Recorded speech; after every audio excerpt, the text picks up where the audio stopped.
আঘাতটা গুরুতর, তার নাকে এবং চোখের এখানে আঘাত হয়েছে, ইন্টারনাল ব্লিডিং হচ্ছে এবং উনি সেমি কনশাস অবস্থায় আছেন।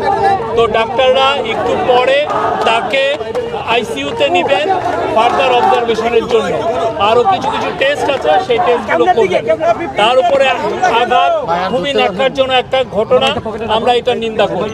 আমরা এই পুরো জিনিসটা আমরা ইনভেস্টিগেট করব। জাতীয় পার্টির ব্যাপারে আপনার কি জাতীয় পার্টির ব্যাপারে আপনি বক্তব্য? আমি কথা বলছি, আপনার উপস্থিতিতে আমার 2 মিনিট কথা আছে। আমরা অন্তর্বর্তীকালীন সরকারের প্রেস সচিব তার বক্তব্য শুনলাম। মূলত আজকে আমাদের একটি বিক্ষোভ মিছিল ছিল, আওয়ামী লীগকে নিষিদ্ধ করা হয়েছে। একইভাবে জাতীয় পার্টি সহ 14 দলের দোসর তাদেরকেও নিষিদ্ধের দাবি আমরা দীর্ঘ সময় জানিয়ে আসছি। আমরা নির্বাচন কমিশনে আনুষ্ঠানিকভাবে আমরা অভিযোগপত্র দিয়েছি, আমরা প্রধান উপদেষ্টা বরাবর অভিযোগপত্র দিয়েছি। আমাদের কাছে তথ্য আছে চাপার কাদের উপর ভর করে আপা ফিরে আসার একটি চেষ্টা করছে। আজকে যখন আমরা মশাল মিছিল শেষে আমি এবং নুরুল হক কথা বলা শুরু করব, প্রেস ব্রিফিং চলা অবস্থায় সেনাবাহিনী এবং পুলিশ বাহিনী আমাদের কার্যালয়ের সামনে এসে হামলা চালিয়েছে। আমরা জানতে চাই আমাদের উপর যে হামলা করলো শুধুমাত্র কার্যালয়ের সামনে না, আমাদের কার্যালয়ের ভিতর ঢুকে সেনাবাহিনী এবং পুলিশ হামলা চালিয়েছে।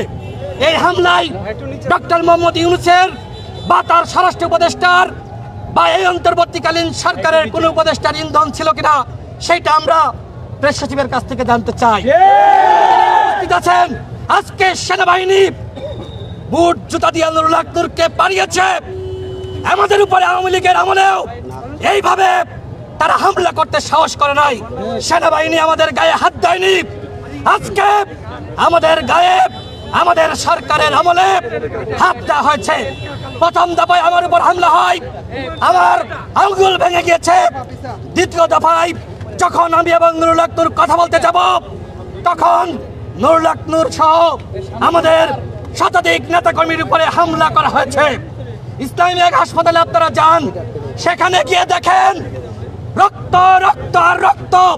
কারুর হাত ভাঙা, কারুর পা ভাঙা, কারুর চোখে আঘাত লেগেছে, কারুর মাথায় আঘাত লেগেছে।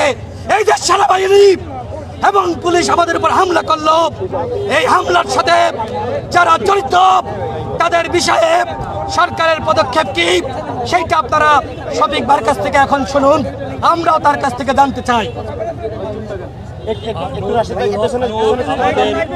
যখন বাংলাদেশের মানুষের সাহসের অভাব ছিল, যখন হাসিনার তখন উনি 2018 সালে উনি বাংলাদেশকে নেতৃত্ব দিয়েছিলেন।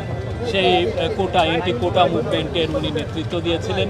তার সাহস এবং আপনারা দেখেছেন 2024 সালের জুলাই মাসে আপনি দেখেন যখন আন্দোলনে তার পুরো গণ অধিকার পরিষদ সবাই ছিলেন এবং নূরকে 19শে জুলাইকে ওরা 20শে জুলাই রাতে পড়েছে, ওটা 19শে জুলাই দিবাগত রাতে ওনাকে অ্যারেস্ট করা হয় এবং ওনাকে ওখানে নির্মমভাবে টর্চার করা হয়।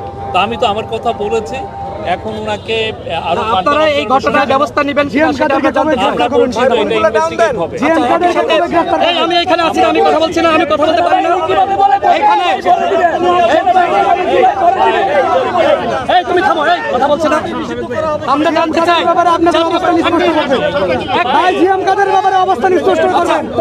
এখন অন্তর্বর্তীকালীন সরকারের আইন উপদেষ্টা